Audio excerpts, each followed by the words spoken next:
நேர்களை அண்மை செய்தி. தற்போது முதலமைச்சருக்கு இருக்கக்கூடிய செயலர்களின் துறைகள் மாற்றப்பட்டிருக்கின்றன. நிதி, மின்சாரம் உள்ளிட்ட 17 துறைகளின் செயலர்கள் தற்போது மாற்றப்பட்டிருக்கின்றன. முதல்வரின் செயலர்கள் அனுஜார்ஜ் தற்போது 13 நாட்கள் விடுப்பில் செல்வதால் துறைகள் மாற்றியமைக்கப்படுவதாக தற்போது தமிழக அரசு அறிவித்திருக்கிறது. முதல்வரின் செயலாளர் அனுஜார்ஜ் 13 நாட்கள் விடுப்பில் செல்வதால் தற்போது துறைகள் தற்போது மாற்றியமைக்கப்பட்டிருக்கிறது. இணை செயலாளர் சுப்புலட்சுமிக்கு சுற்றுச்சூழல், தகவல் தொழில்நுட்பம், போக்குவரத்து உள்ளிட்ட 12 துறைகள் தற்போது ஒதுக்கீடு செய்யப்பட்டிருக்கிறது. இணை செயலாளர் சுப்புலட்சுமிக்கு சுற்றுச்சூழல், தகவல் தொழில்நுட்பம், போக்குவரத்து உள்ளிட்ட 12 துறைகள் ஒதுக்கீடு செய்யப்பட்டிருக்கிறது. முதல்வரின் செயலாளர் தற்போது அனுஜார்ஜ் விடுப்பு எடுக்கக்கூடிய நிலையில் தற்போது துறைகளானது மாற்றி அறிவிக்கப்பட்டிருக்கிறது. முதல்வரின் செயலரின் துறைகள் தற்போது மாற்றப்பட்டிருக்கின்றன.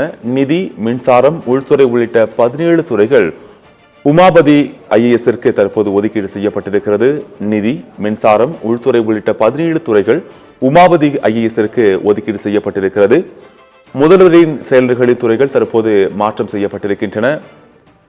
அனுஜார்ஜ் விடுப்பு எடுக்கக்கூடிய நிலையில் தற்போது துறைகள் மாற்றியமைக்கப்பட்டிருக்கிறது. சண்முகத்திற்கு உயர்கல்வி உட்பட 16 துறைகள் ஒதுக்கீடு செய்யப்பட்டிருக்கிறது.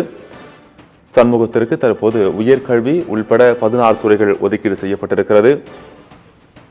தமிழக முதல்வரின் செயல்களின் துறைகள் தற்போது மாற்றப்பட்டிருக்கின்றன. அனுஜார்ஜ் விடுப்பு எடுக்கக்கூடிய சூழலில் தற்போது அவருக்கு இருக்கக்கூடிய துறைகள் தற்போது மற்றவர்களுக்கு மாற்றி வழங்கப்பட்டிருக்கிறது.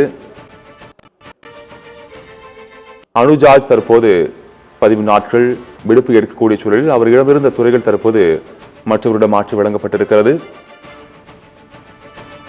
சண்முகத்திற்கு உயர்கல்வி உட்பட 16 துறைகள் வழங்கப்பட்டிருக்கிறது. முதல்வரின் செயலர்களில் தற்போது துறைகள் மாற்றியமைக்கப்பட்டிருக்கிறது. அதை குறித்துதான் நன்மை தகவல் தற்போது பார்த்தோம். விரிவான தகவலை பின்வரும் செய்திகள் தொகுப்பில் பார்க்கலாம்.